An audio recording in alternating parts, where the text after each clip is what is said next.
The Holy Bible, New King James Version, 1 Samuel 14. Now it happened one day that Jonathan the son of Saul said to the young man who bore his armor, "Come, let us go over to the Philistines' garrison that is on the other side." But he did not tell his father.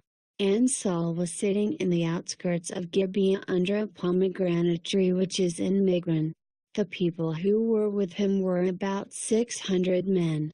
Ahijah the son of Ahitub, Ichabod's brother, the son of Phinehas, the son of Eli, the Lord's priest in Shiloh, was wearing an ephod. But the people did not know that Jonathan had gone. Between the passes, by which Jonathan sought to go over to the Philistines' garrison, there was a sharp rock on one side and a sharp rock on the other side. And the name of one was Bose, and the name of the other Seneh. The front of one faced northward opposite Michmash, and the other southward opposite Gibeah. Then Jonathan said to the young man who bore his armor, "Come, let us go over to the garrison of these uncircumcised, it may be that the Lord will work for us. For nothing restrains the Lord from saving by many or by few." So his armor-bearer said to him, "Do all that is in your heart. Go then, here I am with you, according to your heart." Then Jonathan said, "Very well, let us cross over to these men, and we will show ourselves to them. If they say thus to us, 'Wait until we come to you,' then we will stand still in our place and not go up to them. But if they say thus, 'Come up to us,' then we will go up. For the Lord has delivered them into our hand, and this will be a sign to us." So both of them showed themselves to the garrison of the Philistines. And the Philistines said, "Look, the Hebrews are coming out of the holes where they have hidden." Then the men of the garrison called to Jonathan and his armor-bearer, and said, "Come up to us, and we will show you something." Jonathan said to his armor-bearer, "Come up after me, for the Lord has delivered them into the hand of Israel." And Jonathan climbed up on his hands and knees with his armor-bearer after him, and they fell before Jonathan. And as he came after him, his armor-bearer killed them. That first slaughter which Jonathan and his armor-bearer made was about 20 men within about half an acre of land. And there was trembling in the camp, in the field, and among all the people. The garrison and the raiders also trembled, and the earth quaked, so that it was a very great trembling. Now the watchmen of Saul in Gibeah of Benjamin looked, and there was the multitude, melting away, and they went here and there. Then Saul said to the people who were with him, "Now call the roll and see who has gone from us." And when they had called the roll, surprisingly, Jonathan and his armor-bearer were not there. And Saul said to Ahijah, "Bring the ark of God here," for at that time the ark of God was with the children of Israel. Now it happened, while Saul talked to the priest, that the noise which was in the camp of the Philistines continued to increase, so Saul said to the priest, "Withdraw your hand." Then Saul and all the people who were with him assembled, and they went to the battle, and indeed every man's sword was against his neighbor, and there was very great confusion. Moreover, the Hebrews who were with the Philistines before that time, who went up with them into the camp from the surrounding country, they also joined the Israelites who were with Saul and Jonathan. Likewise all the men of Israel who had hidden in the mountains of Ephraim, when they heard that the Philistines fled, they also followed hard after them in the battle. So the Lord saved Israel that day, and the battle shifted to Beth-aven. And the men of Israel were distressed that day, for Saul had placed the people under oath, saying, "Cursed is the man who eats any food until evening, before I have taken vengeance on my enemies." So none of the people tasted food.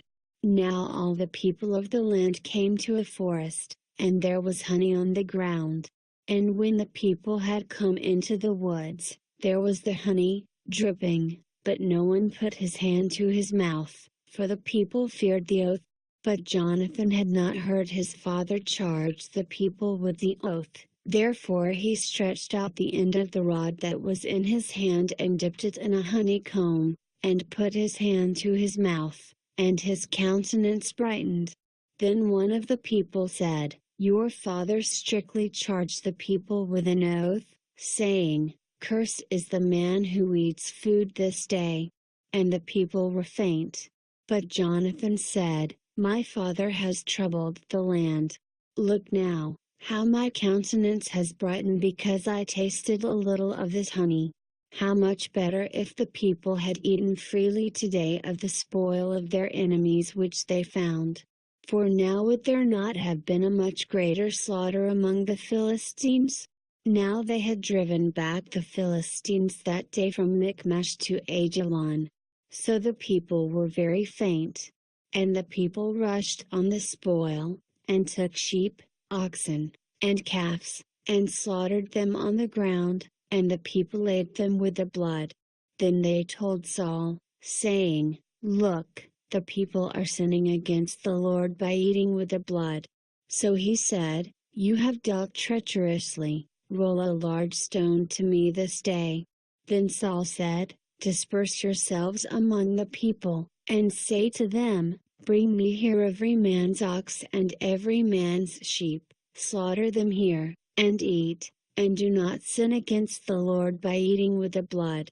So every one of the people brought his ox with him that night, and slaughtered it there. Then Saul built an altar to the Lord. This was the first altar that he built to the Lord. Now Saul said, "Let us go down after the Philistines by night, and plunder them until the morning light, and let us not leave a man of them." And they said, "Do whatever seems good to you." Then the priest said, "Let us draw near to God here." So Saul asked counsel of God, "Shall I go down after the Philistines? Will you deliver them into the hand of Israel?" But he did not answer him that day. And Saul said, "Come over here, all you chiefs of the people, and know and see what this sin was today. For as the Lord lives, who saves Israel, though it be in Jonathan my son, he shall surely die." But not a man among all the people answered him. Then he said to all Israel, "You be on one side, and my son Jonathan and I will be on the other side." And the people said to Saul, "Do what seems good to you." Therefore Saul said to the Lord God of Israel, "Give a perfect lot." So Saul and Jonathan were taken, but the people escaped. And Saul said, "Cast lots between my son Jonathan and me." So Jonathan was taken. Then Saul said to Jonathan, "Tell me what you have done." And Jonathan told him, and said, "I only tasted a little honey with the end of the rod that was in my hand. So now I must die." Saul answered, "God do so and more also, for you shall surely die, Jonathan." But the people said to Saul, "Shall Jonathan die, who has accomplished this great deliverance in Israel?" "Certainly not. As the Lord lives, not one hair of his head shall fall to the ground, for he has worked with God this day." So the people rescued Jonathan, and he did not die. Then Saul returned from pursuing the Philistines, and the Philistines went to their own place. So Saul established his sovereignty over Israel, and fought against all his enemies on every side, against Moab, against the people of Ammon, against Edom, against the kings of Zobah, and against the Philistines. Wherever he turned, he harassed them. And he gathered an army and attacked the Amalekites, and delivered Israel from the hands of those who plundered them. The sons of Saul were Jonathan, Jeshui, and Malchishua. And the names of his 2 daughters were these, the name of the firstborn Merab, and the name of the younger Michal. The name of Saul's wife was Ahinom the daughter of Ahimaaz. And the name of the commander of his army was Abner the son of Ner, Saul's uncle. Kish was the father of Saul, and Ner the father of Abner was the son of Abiel. Now there was fierce war with the Philistines all the days of Saul. And when Saul saw any strong man or any valiant man, he took him for himself.